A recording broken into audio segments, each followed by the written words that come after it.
सुभाष चंद्र बोस। सुभाष चंद्र बोस के अतिरिक्त भारत के इतिहास में ऐसा कोई व्यक्ति नहीं थे जो एक साथ सेनापति, वीर सैनिक, राजनीति का अद्भुत खिलाड़ी और महान कूटनीतिज्ञ थे। उन्होंने भारत की आजादी के लिए यूरोप में भी अपनी आवाज उठाई। बोस एक साधु स्वभाव के ईश्वर भक्त और सच्चे देशभक्त थे। महात्मा गांधी के नमक सत्याग्रह की तुलना उन्होंने नेपोलियन की पेरिस यात्रा से की थी। सुभाष चंद्र बोस का जीवन सच्चाई, दृढ़ता और सपनों को साकार करने का प्रेरणा स्रोत है। सुभाष चंद्र बोस का जन्म 23 जनवरी सन 1897 ईस्वी को उड़ीसा के कटक नामक स्थान पर हुआ था। द्वितीय विश्व युद्ध के दौरान पश्चिमी शक्तियों के विरुद्ध आजाद हिंद फौज का नेतृत्व करने वाले बोस एक भारतीय क्रांतिकारी थे, जिनको सच सम्मान नेताजी भी कहते हैं। बोस के पिता का नाम जानकी नाथ बोस और माता का नाम प्रभावती था। जानकी नाथ बोस कटक शहर के मशहूर वकील थे। पहले वे सरकारी वकील थे, लेकिन बाद में उन्होंने निजी प्रैक्टिस शुरू कर दी थी। उन्होंने कटक की महापालिका में लंबे समय तक काम किया था और वे बंगाल विधानसभा के सदस्य भी रहे थे। अंग्रेज सरकार ने उन्हें राय बहादुर का आधुनिक भारत के राजनीतिक विचारक एवं विचारधाराएं खिताब दिया था। प्रभावती और जानकी नाथ बोस की कुल मिलाकर 14 संतानें थी। इसमें 6 बेटियां और 8 बेटे थे। सुभाष चंद्र बोस उनकी 9वीं संतान और 5वें बेटे थे।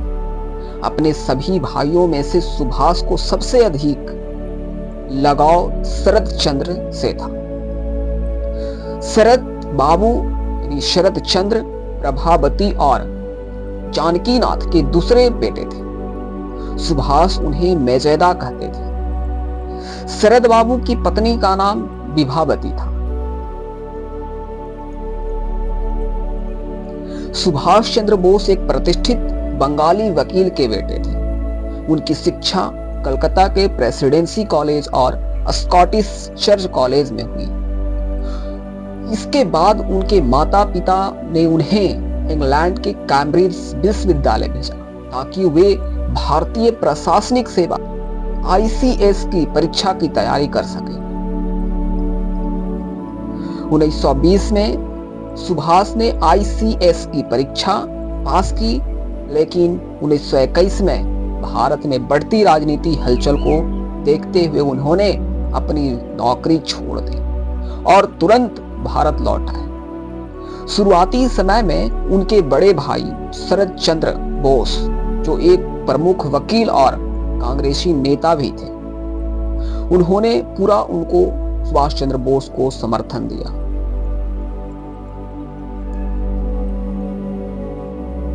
सुभाष चंद्र बोस की मृत्यु 18 अगस्त 1995 को हवाई जहाज दुर्घटना में हुई थी, जब उनका विमान ताइपे से मनीला जा रहा था।